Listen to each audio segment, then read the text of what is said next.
My son stood up at a crowded restaurant and called me a loser to my face. His mother, my ex-wife, said nothing. Her new husband just smirked. I didn't say a word either. I just went home. And by the following Monday, I had started the process of taking back everything I ever gave my son. The car he drove, the penthouse he lived in, and the company he thought he built. He was about to learn that a loser like me built his entire world, and a loser like me could tear it all down. My name is Reginald Covington, and at 72 years old, I've learned that silence has many shades. There's the silence of peace, the silence of understanding, and the most dangerous silence of all, the one you use to muffle the roar inside. That night at a restaurant called the Gilded Fork, I was using the third kind.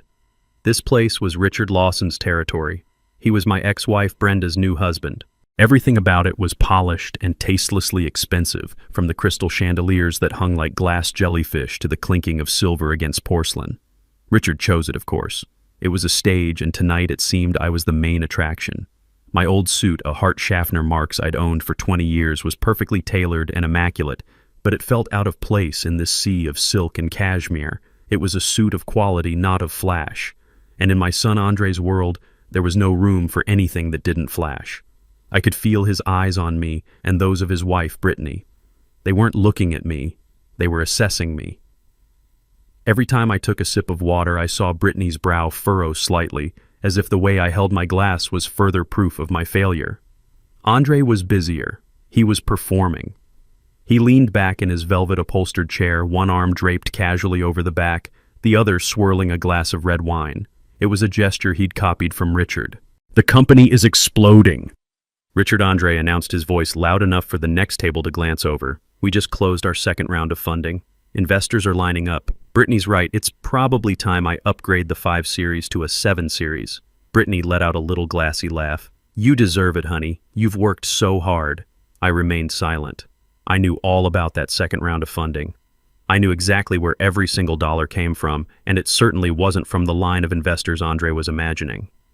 Brenda, my ex-wife, sat there with a tight smile plastered on her face. She had changed. 5 years with Richard had worn away the practical woman I once knew, replacing her with a pale imitation who worried if her handbag was last season. She looked at Richard with an adoring gaze, as if he had personally invented success. "Our son is brilliant, isn't he, Reggie?" she asked, turning to me, but it wasn't a question. It was a statement, a silent comparison. "Our son is brilliant, unlike you." I just gave a slight nod and brought a piece of steak to my mouth. It was cooked perfectly, but I tasted nothing. All my senses were focused on the play unfolding before me. Richard, having let Andre have his monologue, finally spoke in his deep, patronizing tone. "Ambition is everything, Andre. Your father Reggie is a good man, a fine engineer, but he lacks that spark. He builds things for other people, never an empire for himself. In this world, if you're not building, you're being buried." It was an insult wrapped in a backhanded compliment, a technique men like Richard perfected. Andre nodded eagerly, like a devout follower hearing a sermon. "Exactly. I've tried to explain that to Dad so many times. The importance of taking risks, of building a personal brand. But he just talks about savings and safe investments. It's so dated." Dated was the word he used. Last time it was cautious. The time before that, traditional. The words changed, but the contempt never did. The dinner continued a steady stream of boasts. Andre talked about their penthouse apartment with its city views, their upcoming vacation to Bali, the new watch Brittany had bought him. Every story was a stone thrown into my silence. I was the wall they were bouncing their achievements off of just to hear the sound they made. Finally, as dessert was served, a 7-layer chocolate cake that likely cost more than my monthly utility bill, Richard signaled the waiter. "The check, please. On my account." He said it casually, but his eyes flickered toward me. Another performance of power. That was the breaking point. Andre, maybe from the wine or maybe just high on his own arrogance, suddenly stood up. His chair scraped harshly against the floor. A few diners at nearby tables turned to look. "See?" Andre said, his voice ringing out in the opulent room. He gestured from Richard to me. "That's the difference. Dad, you're a loser. You've spent your whole life in that dusty old house on those dirty construction sites." Then he turned to Richard, his voice full of admiration. "Richard is not. He's a winner." The air went thick. Brittany nodded smugly, as if her husband had just spoken a great truth. Brenda stared down at her plate, her silence a final act of betrayal. Even the people at the next table quickly looked away, their feigned ignorance a testament to my public humiliation. I looked directly into Andre's eyes. For a split second, I saw a flicker of the little boy I taught to ride a bike, a hint of regret. But it was buried too deep beneath layers of designer clothes and entitlement. I said nothing. The rage I expected to feel never came. In its place was a cold, sharp clarity, a terrifying certainty. It was over. The final thread had snapped. Slowly, I placed my white linen napkin on the table beside my untouched cake. I stood up. My chair made no noise. My movements were deliberate, measured. I glanced at Brenda, at Richard, and finally at Andre. Then, without a word, I turned and walked out of the restaurant. The heavy wooden door closed behind me, cutting off the sound, leaving them to their hollow victory. I didn't have to say anything. My actions were about to speak for me. The air outside was cold, but it cleared my head. I didn't hail a cab. I walked. The wealthy Atlanta neighborhood slowly gave way to the quieter, more familiar streets of my own. My house stood under the shadow of an old oak tree, a solid 2-story brick home I'd designed and helped build myself 30 years ago. It wasn't flashy. It was durable. Like me. Inside, everything was in order. The smell of old mahogany and the paper from the books lining my shelves filled the air. This was my sanctuary, a world away from the phoniness I had just left behind.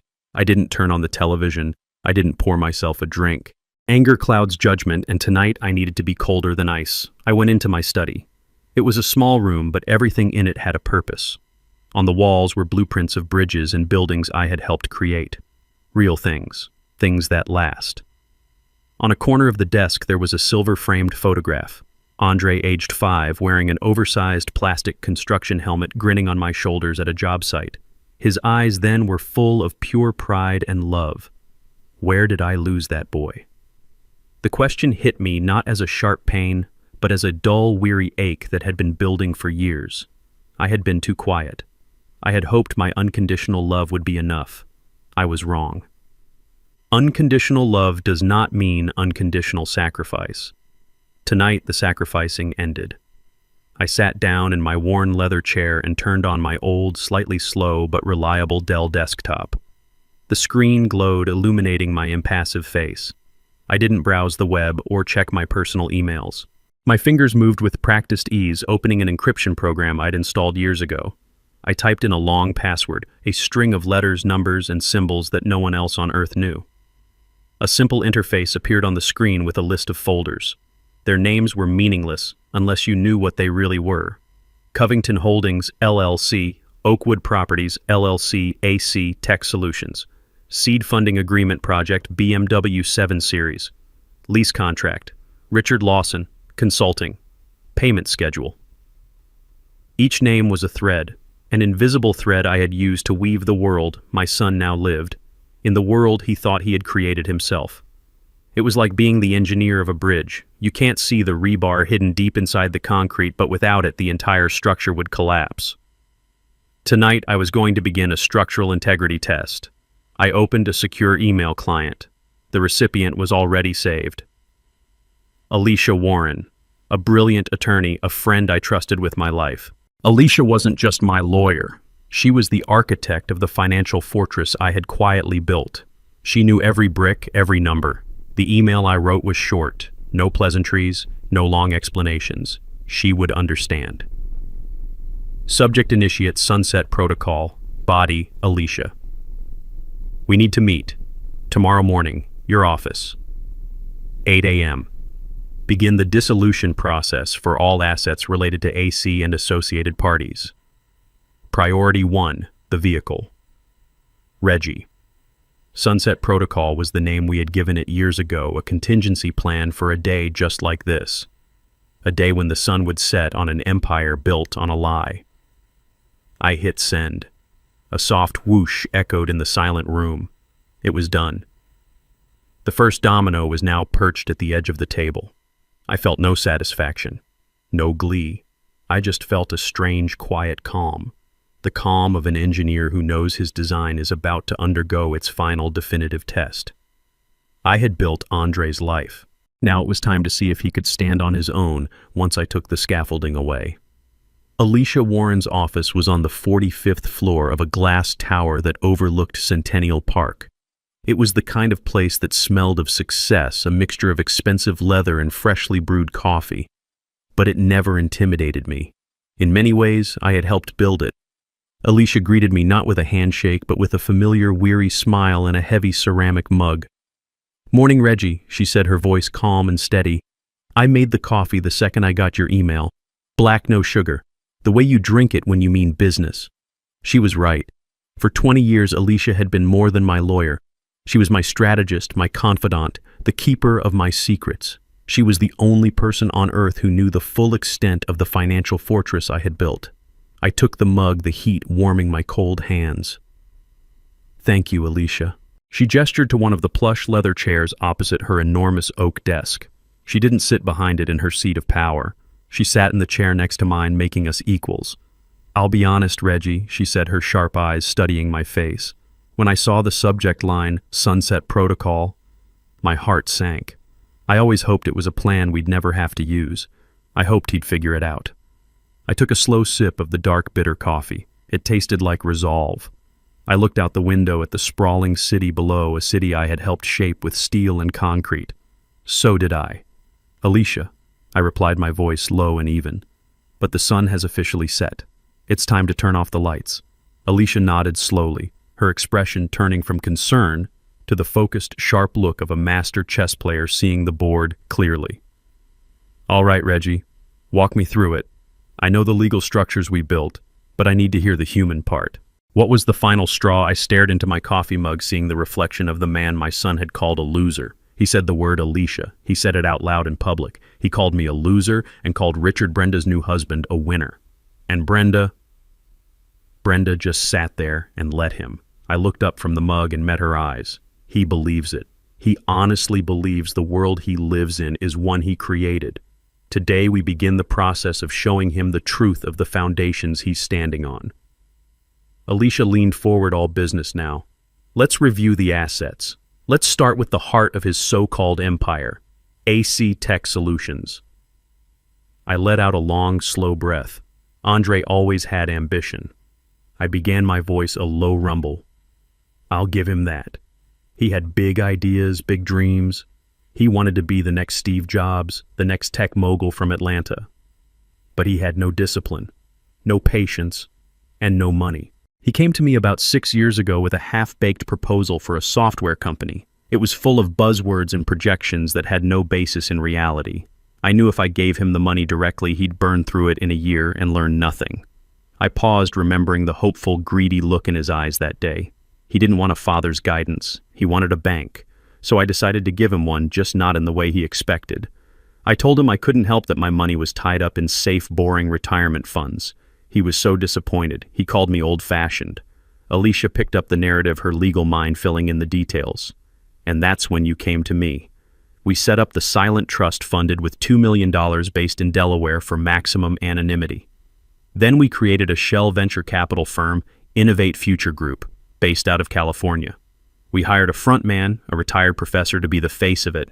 As far as Andre knows, he was discovered by a group of forward-thinking West Coast investors who saw his genius. I nodded. He was so proud. He flew to San Francisco, pitched his idea, and walked out with a check.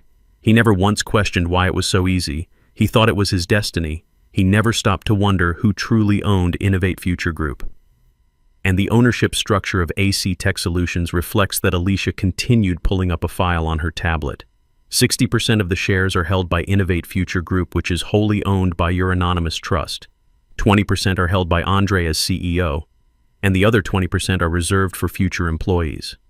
You have complete controlling interest, Reggie. He isn't the owner of that company. He is its highest paid employee, and his board of directors is for all intents and purposes you. Next, we move to the symbols of his success. The car, I said the words tasting like ash, the BMW 7 Series. He had to have it. He said it was essential for projecting success to clients and investors. My boy, who used to be happy with a well-maintained Ford, was now convinced the German engineering of his car was a reflection of his own worth. Another easy one, Alicia said, swiping on her screen. He tried to get a lease in his own name, but his personal credit was too thin, so he had the company lease it for him. Or so he thinks. Explain, I said, though I knew the answer perfectly. The lease isn't with AC Tech Solutions, she clarified. It's with a separate entity we created for asset management, Covington Holdings LLC. We presented it to Andre as a third-party fleet management company that AC Tech Solutions would contract with for executive vehicles. He signed the paperwork without a second thought, happy to get his shiny new toy. The contract explicitly states that the vehicle is provided for the use of a designated employee of AC Tech Solutions. The moment he is no longer an employee, the car is no longer his to use, I finished. The irony was corrosive. My holding company, a name he wouldn't even recognize, was providing the chariot for my winner son. He was driving my car paid for with my money, all while calling me a failure. Finally, we came to the biggest piece, the foundation of it all. The penthouse, I said softly. Alicia's expression softened for a moment. This one always felt different, Reggie. It was, I admitted. This was about Brenda as much as it was about Andre. After she left me for Richard, she became obsessed with appearances. She filled Andre's head with the idea that where you live defines who you are. He and Brittany searched for months for the perfect apartment, something that would make their friends jealous. They found the penthouse at the Oakwood. The Oakwood was a beautiful pre-war building that had recently been renovated, a perfect blend of classic architecture and modern luxury. Andre fell in love with it. He told me about it, complaining that it was just out of his price range. He asked if I could help with the security deposit. I told him no, I said to Alicia. I told him it was reckless to live beyond his means. Alicia smiled faintly. And what you didn't tell him was that you had bought the entire building 3 years prior. It was an undervalued asset in a neighborhood that was about to gentrify, I explained, the old engineer in me taking over. The numbers made sense. I purchased it through another LLC, Oakwood Properties. It was a good, solid investment. It was brilliant, Alicia corrected. When Andre applied for the penthouse, the landlord, a property management firm we hired, contacted him with a special offer. They said they were looking for a high-profile tenant like a tech CEO to add prestige to the building, and they were willing to offer him an employee incentive lease. His rent is virtually zero. He just pays the building fees. He signed it, bragging for weeks that the landlord was so impressed with him that he got the deal of a lifetime. He never read the fine print, I said. No one ever does, Alicia confirmed. The fine print, of course, states that the incentive lease is contingent on his continued employment with AC Tech Solutions. It also states that the property management firm can terminate the lease with 72 hours notice for any breach of contract, and the contract defines a breach as anything that might bring the building's name into disrepute. So there it was, the whole house of cards laid out on Alicia's expensive oak desk. His company, his car, his home. Every pillar of his life was a carefully constructed illusion, designed, funded, and owned by the father he called a loser. He wasn't a self-made man. He was a trust fund baby who had never been told the truth. He has nothing, Alicia, I said, the weight of the words settling in the room. Everything he thinks is his is actually mine. Alicia leaned back, her work done for the moment. So, Reggie, what is your first move? According to the protocol, the first step is always symbolic. I thought about the arrogant look on my son's face, the way he gestured with his hand that wore a watch I'd paid for, driving a car I owned to go home to an apartment I provided. The car, I said without hesitation. We start with the car. A winner shouldn't have to ride the bus. Alicia made a note on her tablet, her fingers flying across the screen. The car it is, she confirmed, her voice now devoid of any emotion except professional focus. A tow truck can be dispatched to his residence by 9 a.m. Monday morning, citing the termination of the corporate lease agreement. It will be swift and entirely legal. But what's the larger strategy, Reggie? What's the timeline? Do we hit him with everything at once? The car, the corporate accounts, the eviction notice? We can have it all done by noon on Monday if you want. A full-scale blitz. I shook my head slowly, looking past her out at the skyline I knew so well. No, I said. That's not the way. That's destruction. That's revenge. And this isn't about revenge. What is it about? Then, she asked gently. I turned my gaze back to her, trying to find the right words. I thought about my life's work, about the physics of structures and the integrity of foundations. When you need to bring down a building, Alicia, you don't just set off dynamite at the base. That's messy, unpredictable. It sends shrapnel everywhere and hurts innocent people. It's an act of pure destruction. I leaned forward, my hands clasped in front of me. A true engineer, a builder, does it differently. You perform a controlled demolition. You dismantle it piece by piece. You remove the fixtures first, the shiny things that catch the eye. Then you take out the windows, his view of the world. Then you carefully remove the floors one by one until all that's left is the empty frame and the bare foundation. I don't want to destroy my son, Alicia. I want to dismantle the false life he's living. I want him to stand on the cold, hard foundation of reality and finally understand what it takes to build something real for himself. Alicia listened, her eyes never leaving mine. She understood. She wasn't just my lawyer, she was the daughter of a carpenter. She knew the language of building and breaking, a controlled demolition. She repeated, a new understanding dawning in her expression. It's legally cleaner, too. Each action is a separate, justifiable corporate or property management decision. No single action can be construed as a coordinated personal attack. It's airtight. Exactly, I said. So we start with the car on Monday. The symbol of his status, we give him a day to feel that loss, to feel the inconvenience. Then on Tuesday, you freeze the corporate accounts. You cut off his power. Let him feel what it's like when the well runs dry. And Richard Lawson's consulting payments along with it. Let the winner feel the pinch too.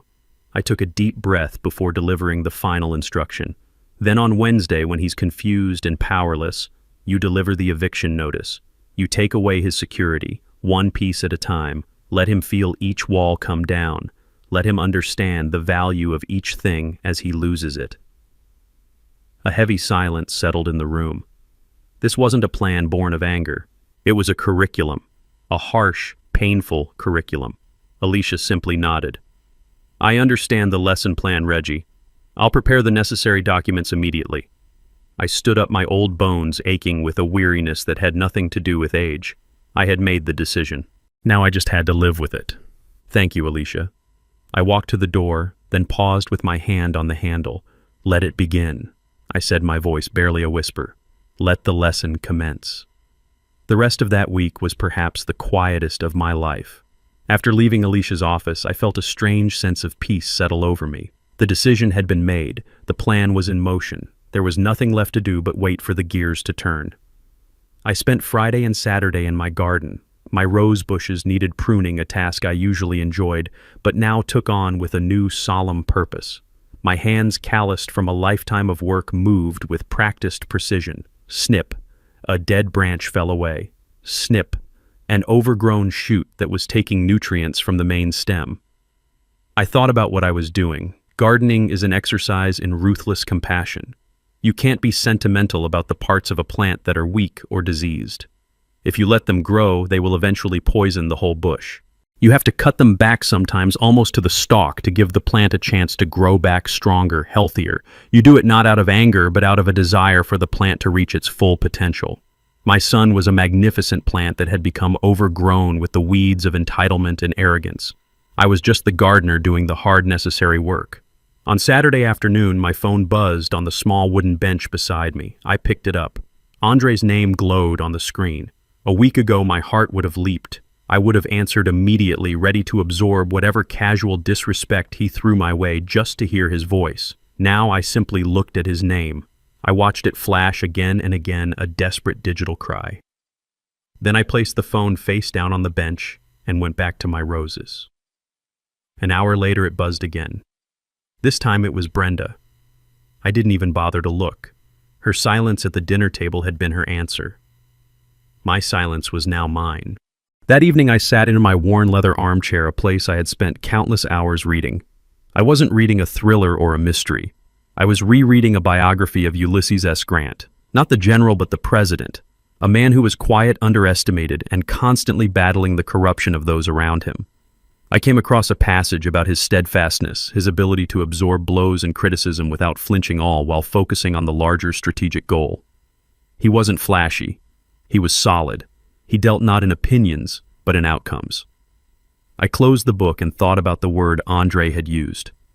Loser. He saw my quiet life, my modest home, my old car, and he saw a man who had lost at the game of life. He never saw the foundations. He never understood that the loudest person in the room is often the weakest. He, Brenda, and Richard were playing a game of checkers, making loud, obvious moves. They never realized I was playing chess, quietly positioning my pieces for a checkmate that was decided 10 moves ago. Sunday was even quieter. I attended church, the same one I'd been going to for 40 years. I listened to the sermon on accountability and consequence. I felt a sense of clarity, not guilt. I was holding my son accountable. I was delivering the consequences he had earned. After the service, I spent the afternoon in my workshop sanding down a piece of old oak, the rhythmic motion calming my soul.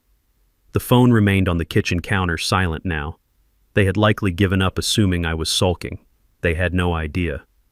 As dusk fell, I sat on my back porch watching the sun dip below the horizon, painting the Atlanta sky in shades of orange and purple. The air grew cool. The weekend was over. My final quiet weekend before the storm. I thought of the name Alicia, and I had given the plan the Sunset Protocol. It was fitting. The sun was setting on my son's life as he knew it. And tomorrow morning with the dawn, his harsh, necessary education would begin. I felt no joy, only a profound, heavy certainty. The lesson was coming. I spent my weekend in quiet contemplation. My son, as I would later piece together from a series of frantic voicemails and tearful confessions, spent his in a cacophony of self-congratulation. While I was pruning my roses, he was on the phone with one of his friends, laughing as he drove his BMW down the highway, the city skyline blurring past his window. "Dude, you should have seen his face," Andre had said, his voice booming through the car's Bluetooth speakers. I finally just told him the truth. Called him a loser right to his face. Yeah, he just got up and walked out. Total drama queen. What's he gonna do? You know, he'll get over it. He always does. He'll call in a week acting like nothing happened. He saw my lifetime of patience not as a gift, but as a weakness.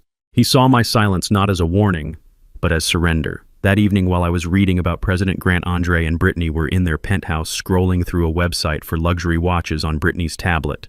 She had pointed to a gold one with a diamond bezel. "Should I get it, babe?" she'd asked. "It's a little extravagant." Andre, I was told, had scoffed. "Of course you should. We deserve it."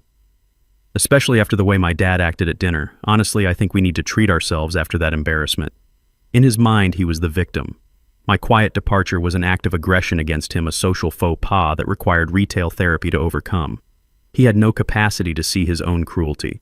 His world was a mirror, and all it showed was his own reflection. He had even called Richard, seeking praise for his brave performance. Richard, ever the opportunist, had supplied it in abundance. "You did the right thing, Andre," the man had said, his voice smooth as oil. "Sometimes you have to set firm boundaries with people from a different generation. People who don't understand the mindset of a winner." "Thanks, Richard." Andre had replied, his voice full of a warmth he hadn't used with me in years. "It's just good to finally have a real role model to look up to." A real role model. A man whose entire consulting business consisted of a single inflated contract with a company I owned. The irony was a bitter pill. Andre had finished that weekend looking out the vast window of his apartment, the city lights spread out beneath him like a carpet of jewels. He was on top of the world he believed he had built. He likely thought of me, the old man in his dusty house, and felt a pang of what he probably mistook for pity. He probably thought, "He'll come around. He has to. He's got nothing else." But he was wrong. I did have something else. I had a plan, and the time for waiting was over. It was Sunday night, 10 p.m. The weekend was done. My house was dark except for the single lamp that cast a warm glow on the oak desk in my study. The quiet in the house was different now. It was no longer the calm after a decision, but the tense electric silence before a storm. The fuse had been lit on Friday, and it had been burning slowly, silently all weekend. Now it was nearing the powder keg. I wasn't pacing. I was sitting in my leather armchair, the biography of Grant resting in my lap, my eyes closed. I was listening, waiting. At precisely 10:01 p.m., a soft chime echoed from my old Dell computer, an email notification. I didn't rush. I took a deep breath, placed my book carefully on the side table, and rose from my chair. I walked to the desk, the wooden floorboards creaking softly under my weight. The screen was bright in the dark room. A single new email sat in my inbox. The sender was Alicia Warren. The subject line was simply "Update." I moved the mouse and clicked it open. The body of the email was stark white, containing only 6 words standing alone in the center of the screen like a military command. I leaned in the reflection of the glowing text visible in my glasses. The first domino has been pushed. Monday morning dawned bright and obnoxious sunlight streaming through the floor-to-ceiling windows of the penthouse and glinting off the polished chrome of their espresso machine. For Andre, the world felt perfect. The weekend had been a triumph. He had finally put his father in his place, asserting his own status as the family's new alpha. He felt powerful, a feeling amplified by the expensive Italian suit he was putting on and the sleek black BMW 7 Series that was waiting for him in the reserved parking spot in the garage below. Brittany was humming as she applied her makeup, a small, satisfied smile on her face. "Are you sure you don't want me to drive you today, honey?" she asked, looking at his reflection in the mirror. "We could take the Benz. I have that spa appointment at 11. Andre chuckled, adjusting his tie. "Nah, I've got a lunch meeting with some new potential clients. I need to roll up in the Beamer. You know how it is. Image is everything."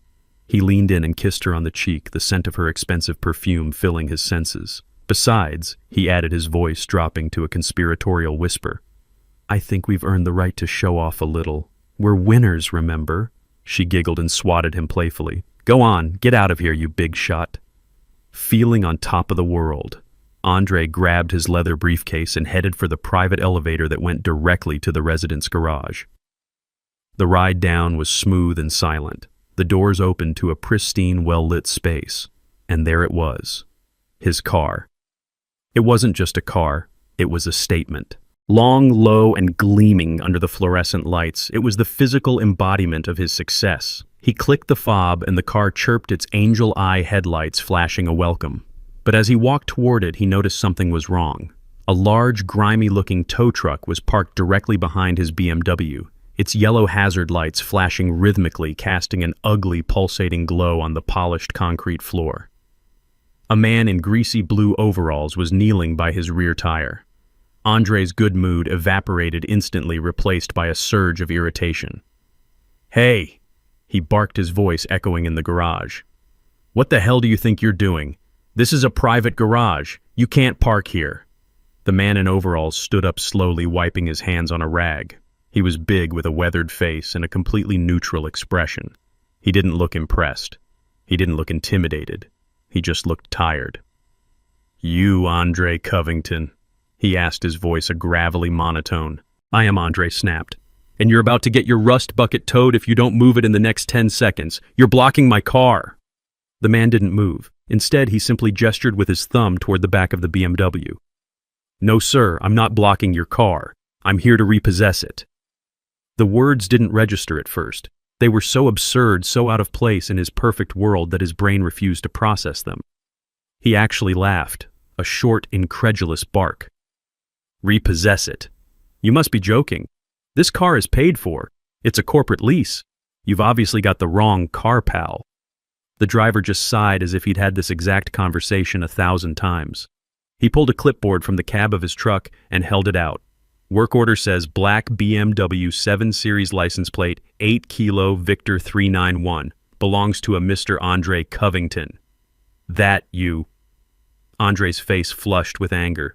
This was humiliating. "Yes, that's me, but there's been a mistake. A stupid mistake. Who sent you AC Tech Solutions? Because I own that company and I can assure you we haven't missed a payment." The driver pointed a greasy finger to a line on the work order. "The order's not from AC Tech, sir. It's from the title holder, a company called Covington Holdings, LLC. Andre stared at the name. Covington Holdings. It meant nothing to him. A surge of relief washed over him, followed by renewed fury. "See, I told you. I've never heard of that company. It's a clerical error. Now get your truck out of here before I call security and have you arrested for trespassing." The driver just shook his head, a flicker of something like pity in his eyes. "Sir, I've got a legally executed repossession order. If you have a problem with it, you need to call the leasing company." He turned his back on Andre and started attaching a heavy chain to the undercarriage of the BMW. The sound of metal clanking against metal was like a physical blow. "Hey, get your hands off my car!" Andre shouted, his voice cracking with rage. He pulled out his phone, his hands shaking so much he could barely unlock it. He found the number for the leasing company and jabbed the screen. Brittany was going to be late for her spa day. He was going to be late for his meeting. This was a disaster. After an excruciatingly long series of automated menus, A calm female voice finally answered. Premier Executive Leasing, this is Sarah speaking. How can I help you? My name is Andre Covington, he said through gritted teeth. You have made a massive mistake. You sent a tow truck to repossess my car, a BMW 7 Series. I need you to call it off right now. There was a moment of silence filled only by the sound of furious typing. I see your account, Mr. Covington, Sarah said, her voice perfectly polite and completely unhelpful. Yes, the BMW 7 Series. It looks like the repossession order was issued this morning at 8:05 a.m. I know it was issued. I'm telling you it's a mistake, Andre was practically shouting into the phone. The tow truck driver was now lowering the lift, preparing to hoist the front wheels of his beautiful car off the ground. I'm not seeing any mistake in the system, sir, Sarah continued, her tone unchanging. The lease agreement was terminated by the owner of the vehicle, Covington Holdings, LLC. I've never heard of Covington Holdings, he yelled. The lease is through my company, AC Tech Solutions. I can see that AC Tech Solutions was the authorized user, sir, she said calmly. But Covington Holdings, LLC is the legal owner and lessor of the vehicle. As the owner, they have the right to terminate the lease at any time per Section 4, Paragraph B of your agreement. We are simply the administrators. His mind was reeling. It made no sense. He felt a wave of dizziness. This is insane. Put me through to someone at Covington Holdings, then I'll clear this up. I'm sorry, sir, Sarah said, and for the first time he detected a note of finality in her voice. We don't have a public contact number for that entity. All communications are handled through their legal representatives. We have fulfilled our legal obligation by acting on their request. This matter is now closed on our end. Closed. It's not closed. The front wheels of the BMW were now off the ground. The car, his symbol of power and success, was hanging there, helpless and pathetic. Is there anything else I can help you with today, Mr. Covington? Sarah asked, as if she were asking if he wanted fries with his order. He was speechless. The injustice of it all choked him. He heard a click, and the line went dead. She had hung up on him. He looked up from his phone, his face a mask of disbelief and impotent rage. The tow truck driver was in his cab, starting the engine. The powerful diesel engine roared to life, drowning out all other sound.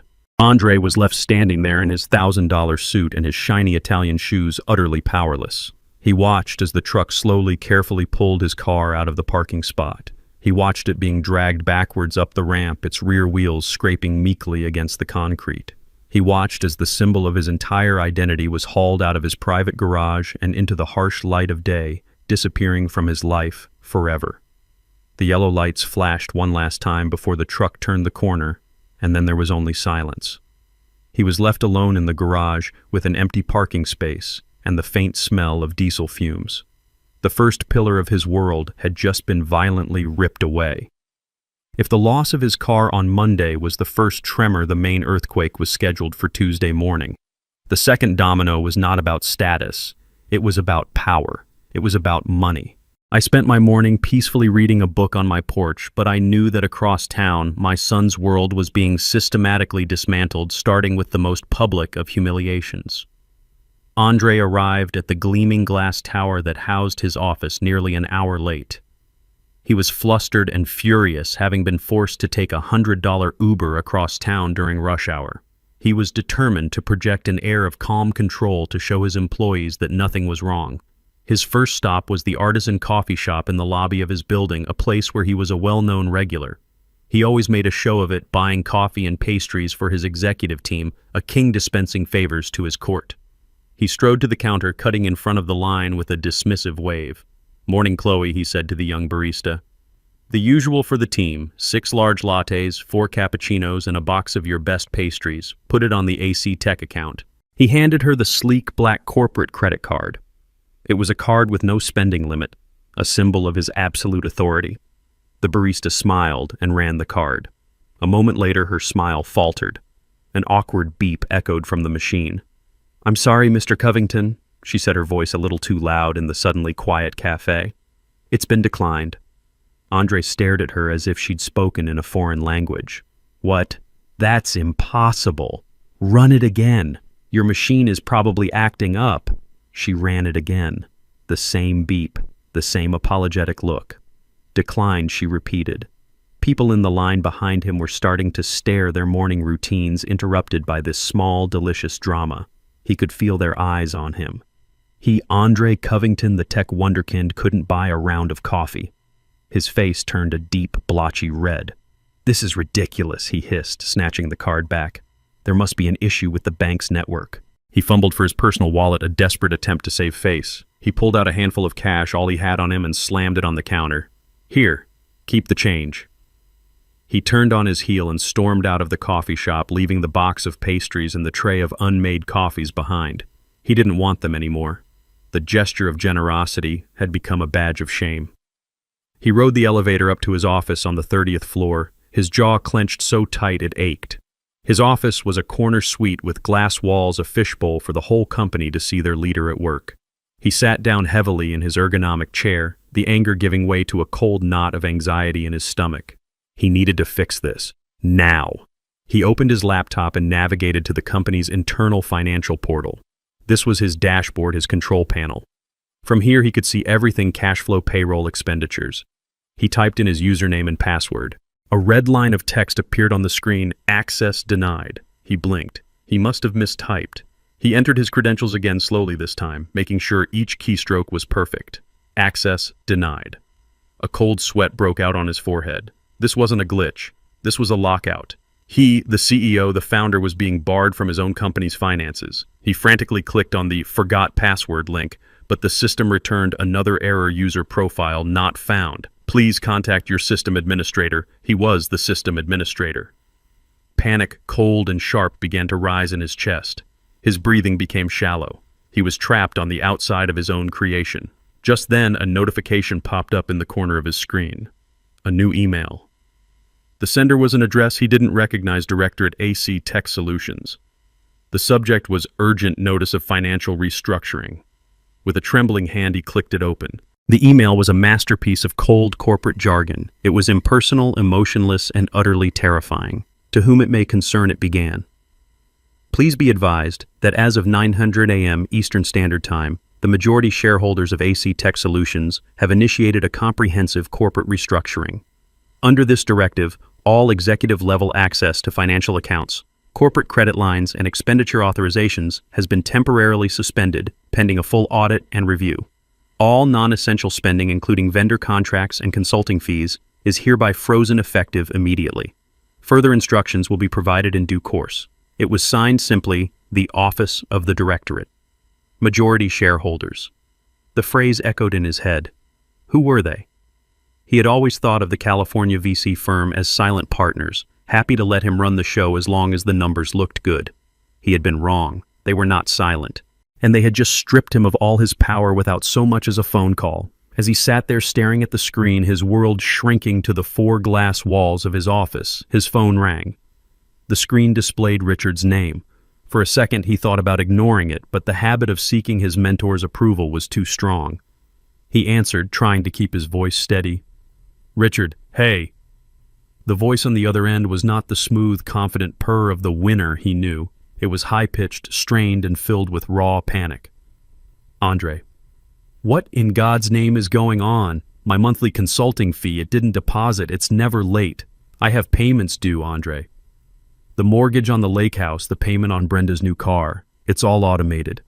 Andre felt the floor drop out from under him. The consulting fees, the email, it was all connected. I don't know, Richard." He stammered the lie, tasting like acid. "There seem to be some technical issues with the banking system here." "Technical issues?" Richard shrieked, his voice cracking. "My entire business. My only business is my contract with you. You told me this was a long-term secure partnership. You told me you were in control. You need to fix this, Andre. You need to fix this right now." The man he had called a winner, the role model he had praised just days before, sounded like a terrified child. Andre, who was used to receiving guidance from this man, was now being screamed at for answers he didn't have. "I'm trying, Richard," he said, his voice weak. "I'm looking into it." "Looking into it isn't good enough," Richard yelled. "My reputation is on the line. Brenda is asking me questions. What am I supposed to tell her? That her brilliant son can't even manage his own company's payroll?" The call ended with Richard hanging up in a rage, leaving Andre in a ringing silence. He was a king who had just discovered his castle was made of sand. He had no status, no power, and the one man he looked up to had just been exposed as a fragile dependent. He leaned forward and put his head in his hands, the gleaming city of Atlanta, visible through his glass walls, a world that suddenly felt 1,000,000 miles away. The second pillar had not just been removed, it had been pulverized, and he was standing in the dust. Wednesday was the day the final foundation was to be pulled out from under him. While I spent the day quietly sketching a new design for a community library, the third and final act of my son's education was being set in motion. The first blow had taken his status. The second had taken his power. This one was designed to take his sanctuary. Andre came home that evening a broken man. He had spent the day in his glass-walled office, a prisoner on display. He had been forced to cancel meetings, to dodge calls from vendors, and to endure the pitying, curious stares of his own employees. He had no car, no money, and no answers. The penthouse, once his triumphant fortress in the sky, was the only thing he had left. He walked through the door, hoping to find some comfort, some refuge from the nightmare his life had become. Instead, he found Brittany. She was not the bubbly, supportive wife he had left that morning. She was a storm cloud of anxiety and terror pacing the vast living room like a caged animal. Her face was pale, her eyes red-rimmed from crying. She had clearly been on the phone all day hearing the whispers, the rumors. The news of his public humiliation at the coffee shop had spread like wildfire through their social circle. Her spa day had been a parade of concerned friends asking questions she couldn't answer. "Andre, what is happening?" she cried the moment he walked in, her voice shrill. "My credit card was declined at the salon, my personal card. The one you pay for. They said the account was frozen. I had to use my emergency debit card. I have never been so embarrassed in my entire life." Andre didn't have the energy to fight. He dropped his briefcase by the door, the sound echoing in the cavernous, silent apartment. "I don't know, Brittany," he said, his voice hollow. "There's some kind of hostile takeover happening. The investors, they've locked me out of everything. I'm trying to fix it. Trying to fix it," she shrieked, her voice rising with hysteria. "Our friends are calling me Andre. They're asking what's wrong. Jessica heard from someone at your office that you're being forced out. Is that true? Are you losing your own company?" Before he could answer, there was a sharp, authoritative knock on the door. It wasn't the gentle tap of a neighbor or the buzz of a delivery. It was a sound that demanded to be answered. Brittany froze her eyes wide with fear. Andre, his heart pounding, walked to the door and looked through the peephole. A man stood there in a crisp gray suit. He didn't recognize him. He looked like a lawyer or a banker. He looked like bad news. Reluctantly, Andre opened the door.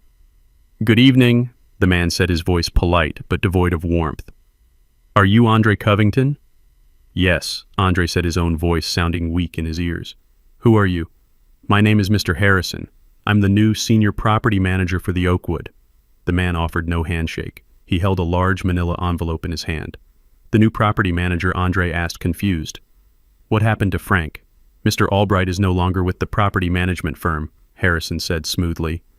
"There has been a change in ownership. May I come in for a moment?" He didn't wait for an answer, stepping past Andre into the marble entryway as if he owned the place. And in a way he did. Brittany stood by the window, wrapping her arms around herself, watching the scene unfold with a look of pure dread. Mr. Harrison's eyes swept across the apartment, taking in the designer furniture, the expensive art, the sweeping views of the city. He seemed completely unimpressed. "This is a lovely apartment, Mr. Covington," he said, his tone suggesting the exact opposite. "A premium unit, which is why it's so unfortunate that we have to discuss the matter of your tenancy." He opened the manila envelope and pulled out a sheaf of papers. "I am here to serve you with this," he said, holding out the document. "It is a formal notice of lease termination." Andre stared at the paper, then at the man's impassive face. He felt a strange floating sensation, as if this were happening to someone else. "Lease termination? What are you talking about?" "Our lease is paid up for the year. We have a special arrangement." "Ah, yes. The employee incentive lease, Mr. Harrison said, a slight condescending smile touching his lips. "I have a copy of it right here. A very generous arrangement indeed. A $0 monthly rent for a high-value executive tenant. However, the lease is quite specific. I'll direct you to Section 7, Clause C." He tapped a highlighted paragraph on the document in his hand. The lease is explicitly contingent upon your continued employment with an affiliated company, in this case AC Tech Solutions. It has come to our attention as the property owners that you are no longer employed there in a capacity that qualifies you for this incentive program. I haven't been fired, Andre insisted, his voice rising in desperation. My access has been suspended. It's a temporary situation. Our legal department disagrees, Mr. Harrison said, his voice like ice. They have received official notification from the Directorate of AC Tech Solutions that your employment status has been fundamentally altered. As such, your lease is in breach of contract. The property owners are exercising their right to terminate the agreement. He finally handed the papers to Andre. You have 72 hours to vacate the premises. That is by 5 p.m. on Friday. 72 hours. The words hung in the air, deadly and absolute. Andre looked down at the document in his hand. It was cold, official, and filled with legal language he didn't understand. But he understood the conclusion. They were being kicked out. That's when Brittany finally broke. A choked, guttural sob escaped her lips. No, she whispered. No, no, no. The whisper grew into a wail. Vacate. Where are we supposed to go? All our things are here. My clothes. My shoes. This is our home. She turned on Andre. Her face twisted with a mixture of fear and pure rage. You did this, she screamed, pointing a trembling finger at him. You did this with your arrogance, your stupid fight with your father. You ruined everything. Brittany, stop it, Andre pleaded, but his words were drowned out by her hysteria. Stop it. I will not stop it. I gave up my career for you. I moved into this apartment for you. I built my entire life around your success, and you've thrown it all away because you couldn't just be a decent son. What are my parents going to say? What am I going to tell my friends, that we're homeless? Mr. Harrison watched the domestic drama unfold with the detached interest of a scientist observing insects. My work here is done, he said, turning to leave. A moving crew can be recommended if you require one. Please ensure all personal belongings are removed by the deadline. Any items left behind will be considered abandoned and will be disposed of. Good evening. He walked out, closing the door softly behind him, leaving them in the ruins of their beautiful, empty life.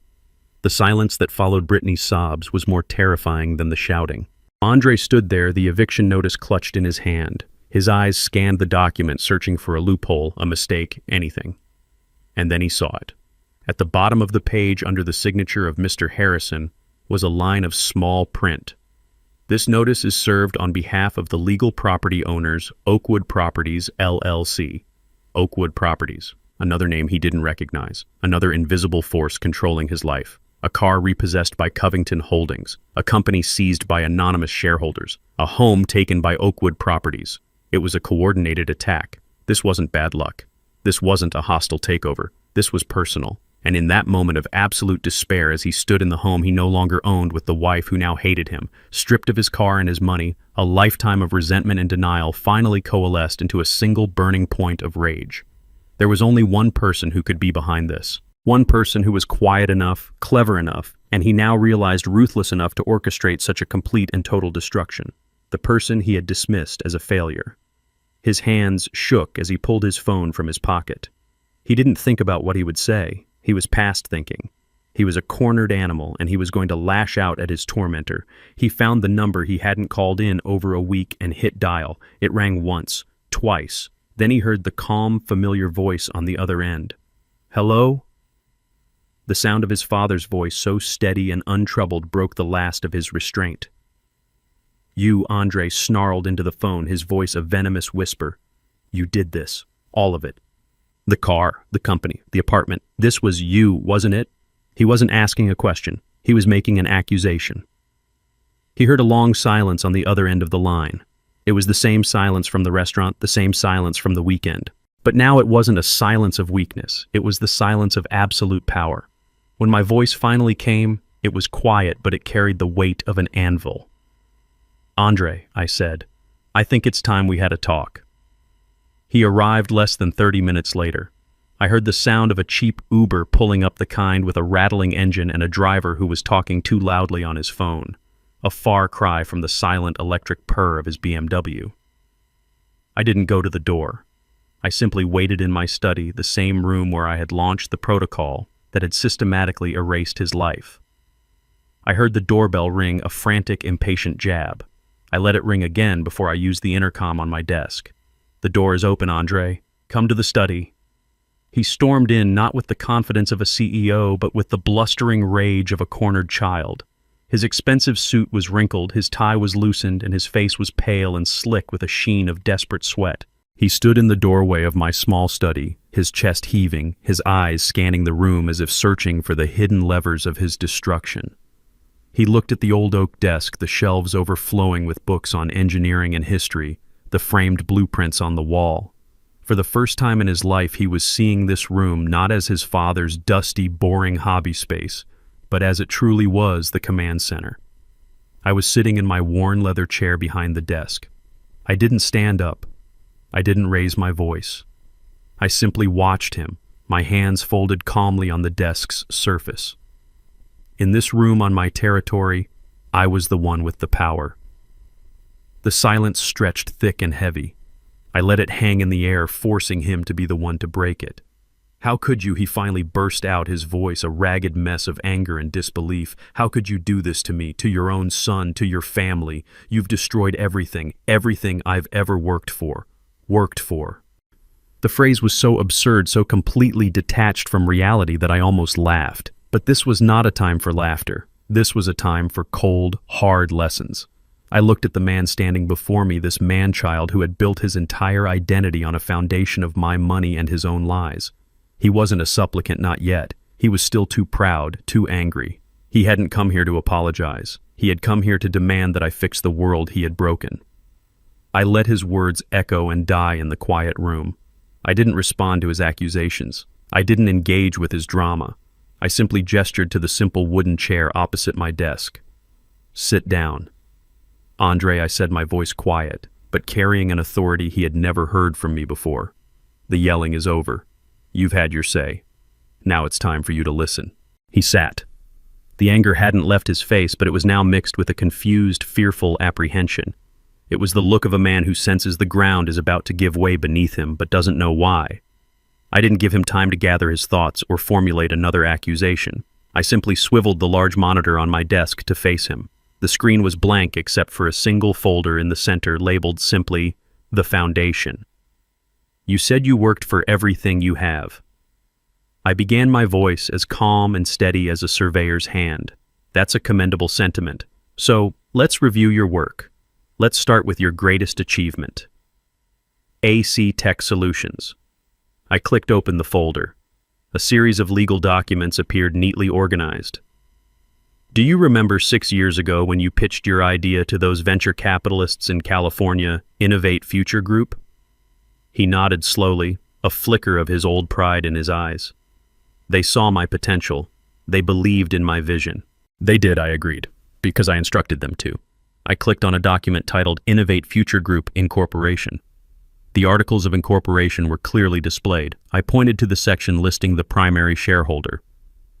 "Innovate Future Group is a shell corporation, Andre. It was created by my lawyer, Alicia Warren, for the sole purpose of funding your company. And as you can see, it is wholly owned by an anonymous trust based in Delaware." His eyes narrowed, struggling to understand. "A trust?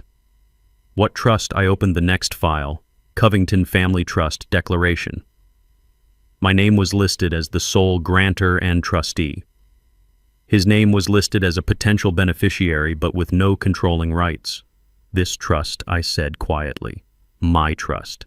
I didn't want to just give you the money. I wanted you to feel like you had earned it. So I created a stage for you with actors and props, but you seem to have mistaken the stage for reality." I then opened the final document in that section, the AC Tech Solutions Shareholder Agreement. My finger traced the line item showing Innovate Future Group's 60% controlling stake. "You don't own your company, Andre," I said, my voice cutting through the silence like a scalpel. "You are its chief employee. You have a 20% stake, a generous gift, but one that leaves you with no actual power. The majority shareholders, the board of directors, you've never met. That's me. You're not building a company, Andre. You're playing in a sandbox I built for you."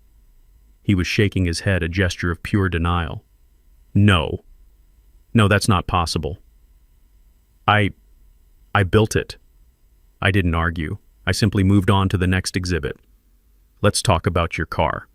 Or rather, my car. I closed the company folder and opened a new one labeled Assets.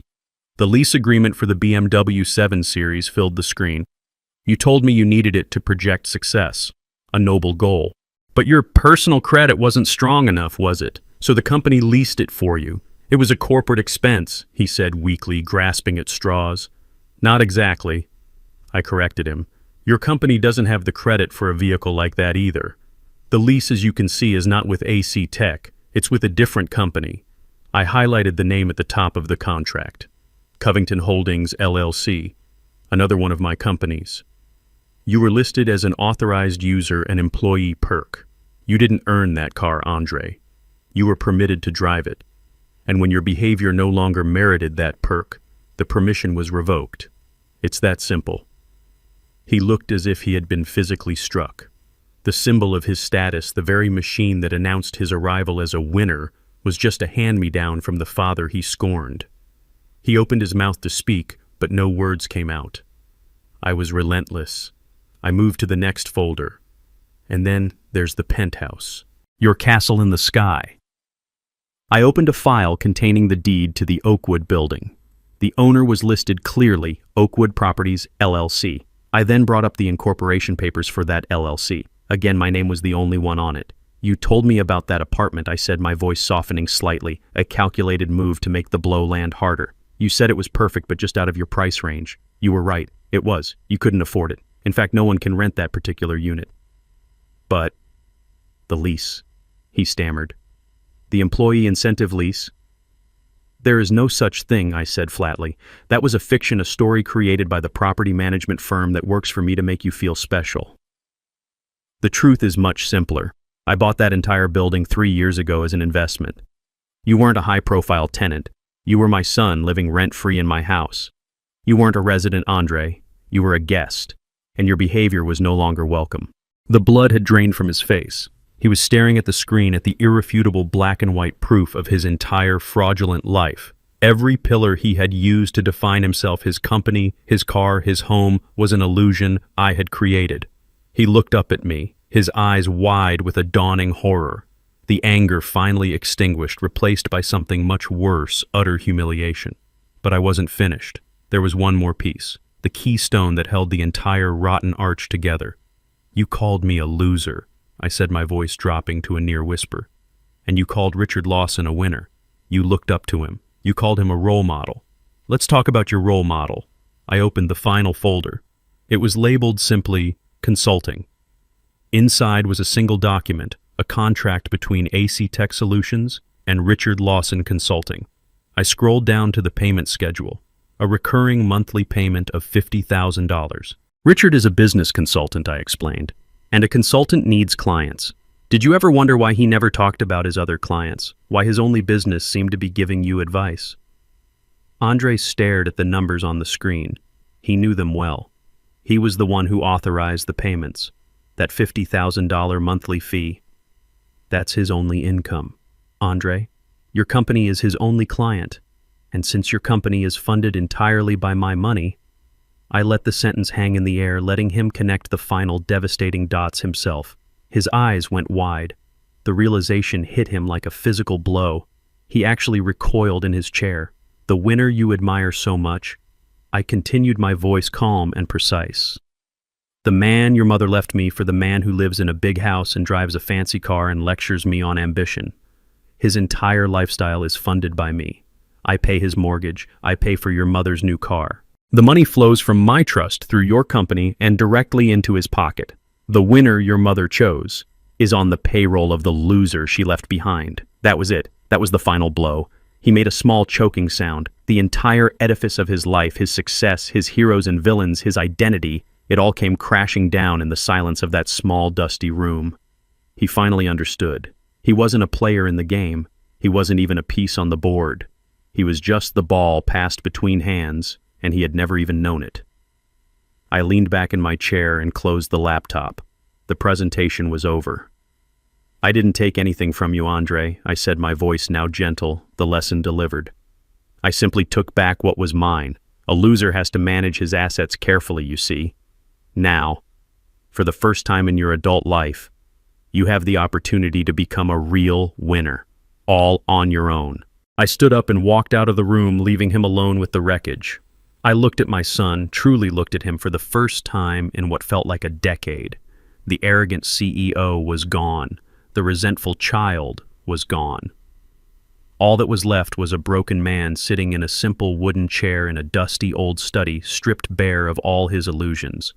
There was no victory for me in this moment, only a deep, profound sorrow for the years we had lost for the boy who had gotten so lost inside the man. This final act was not about punishment, it was about purpose. He needed to understand why. I know this is hard to understand right now, Andre. I began, my voice softer now, the sharp edges of the lawyer and the strategist falling away, leaving only the father. And I know you hate me. You have every right to. But I need you to listen very carefully. This was never about destroying you. It was about destroying the lie you were living in. The man at that dinner table, that wasn't my son. That was a hollow shell, a puppet built from my money, and Richard's empty words, and your mother's obsession with appearances. I gestured around the room to the evidence of a life built with hands, not just with money. You've been living on a stage, Andre, playing the part of a successful man. All I did was take down the set. What you're feeling right now, this fear, this humiliation, this gut-wrenching emptiness, it's the first real thing you've felt in a very long time. This is the foundation. This is ground zero. This is where a man begins to build a life, not just pretend to have one. He looked up at me, his eyes pleading, perhaps expecting me to offer him a lifeline to tell him this was all just a temporary lesson. I offered him none. The trust I created for you still exists, I told him. Your name is still in it, but you will not see another dime of my money, not until you have proven you can build something of your own. Go get a job, Andre. A real job, not a title. It doesn't matter if it's waiting tables or working construction. Pay rent on an apartment you can actually afford, not one you can show off. Learn the value of $1 that you have earned with sweat and exhaustion. Learn humility. Learn respect. And most importantly, learn who you are when you have nothing. I stood up the old leather of my chair, groaning in protest. Maybe one day, years from now, you'll become the man I always hoped you'd be. Not a winner by Richard's definition, but a man of substance, a builder. A man who understands that his worth is not in what he owns, but in who he is. Until that day, you are on your own. With that, I slowly and deliberately closed the lid of my laptop. The soft click echoed in the silent room. It was the sound of a door closing, a chapter ending. The presentation was over. The lesson had been delivered. I turned and walked out of the study, leaving my son alone with the truth. I didn't look back. There was nothing more to say. I left Andre in the study, a ghost haunting the ruins of his own life. I didn't know where he went after that. I didn't ask. My part in that chapter of his life was over. The lesson had been delivered. Whether he learned from it or not was now entirely up to him. The days that followed were the quietest I had known in 30 years. The house felt lighter, as if a great oppressive weight had been lifted from its very foundations. There were no frantic phone calls, no passive-aggressive text messages, no manufactured family dramas that required my silent financial intervention. There was only peace. A week later, I was sitting on my back porch as evening settled over the neighborhood. The Georgia air was warm and thick with the scent of jasmine from the vine climbing the trellis beside me. I held a cool glass of iced tea, the condensation dripping onto the worn wooden armrest of my rocking chair. The chair moved back and forth in a slow, steady rhythm, a cadence of contentment. I wasn't waiting for anything. I wasn't anticipating a call or worrying about a problem. I was simply present. For the first time in years, my mind was not occupied with my son's manufactured crises or my ex-wife's insatiable desire for more. I was alone, but I was not lonely. The silence was not the silence of absence, but the silence of serenity. I thought about the word Andre had used at that dinner, the word that had set all of this in motion: loser. For years, I had allowed that unspoken accusation to define the terms of my existence. I had poured my life's work, my intelligence, and my fortune into a bottomless pit of his and his mother's ego, all in a desperate, misguided attempt to prove I wasn't what they thought I was. I had sacrificed my own peace to fund their chaotic lives. But sitting there listening to the crickets begin their nightly chorus, I realized the truth. I had never been the loser. I had been the host for a parasite. And now, I was finally free. I had completed my final project. It was not a bridge of steel or a building of concrete. It was the careful, painful demolition of a toxic family structure. And now, in its place, there was room for something new to grow. I didn't know what the future held for my relationship with my son, but I knew my own future was finally mine. The sudden jarring ring of my cell phone on the small table beside me felt like a violation of that newfound peace. I looked at the screen. It was Brenda. I almost didn't answer. I had nothing left to say to her, but some part of me, a lingering curiosity, perhaps wanted to see the final act of this play. I let it ring a few more times, a small assertion of my new boundaries, before I picked it up. I pressed the button and held the phone to my ear but said nothing. For a moment, all I heard was ragged, frantic breathing. Then her voice came through a torrent of raw, unfiltered panic. It was not the voice of the poised, condescending woman from the restaurant. It was the desperate shriek of someone whose world was on fire. Reggie. Reggie. Thank God. You have to do something. You have to help us. I remained silent, letting her words rush into the void. It's Richard, she cried, her voice cracking with a sob that held no sadness, only terror. He's ruined. It's all gone. The consulting contract with Andre's company. It was everything. They terminated it. We got a notice from the bank this morning. They're foreclosing on the house. The lake house, Reggie. They're taking our house. I listened. My expression unchanged. I took a slow sip of my iced tea. And the car, my Mercedes. Richard leased it and the payments were tied to his business account. They're going to take it back. I have nothing. Reggie, do you hear me? Nothing. I went to the country club today and my membership was suspended. I can't live like this.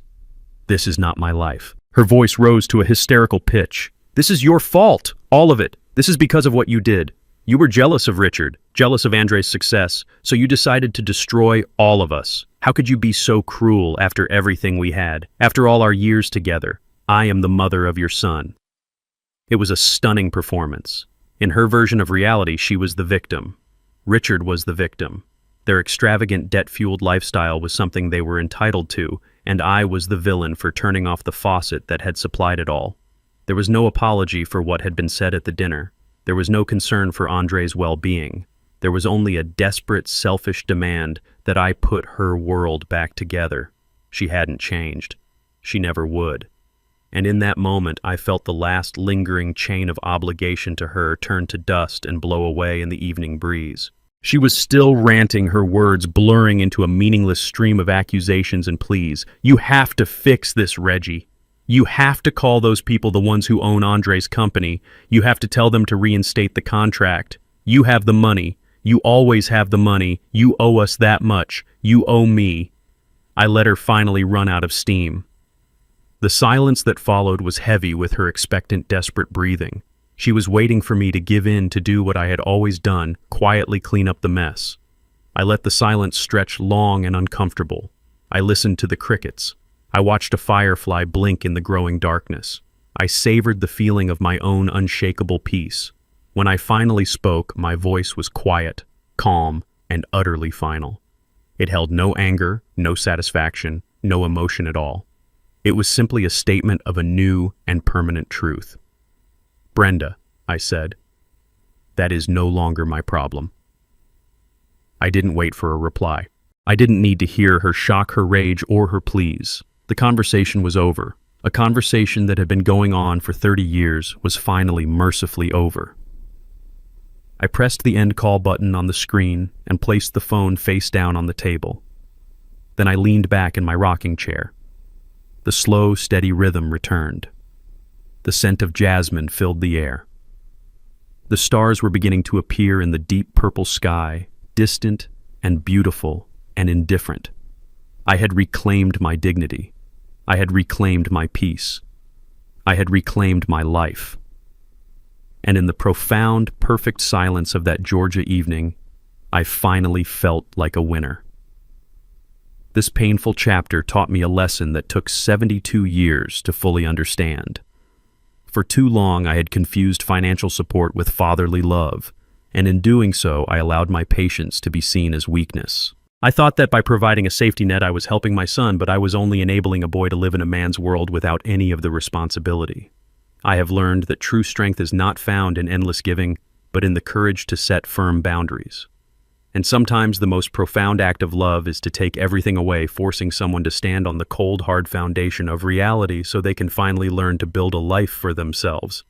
I'm truly curious to hear your thoughts, so tell me in the comments, what would you have done in my place?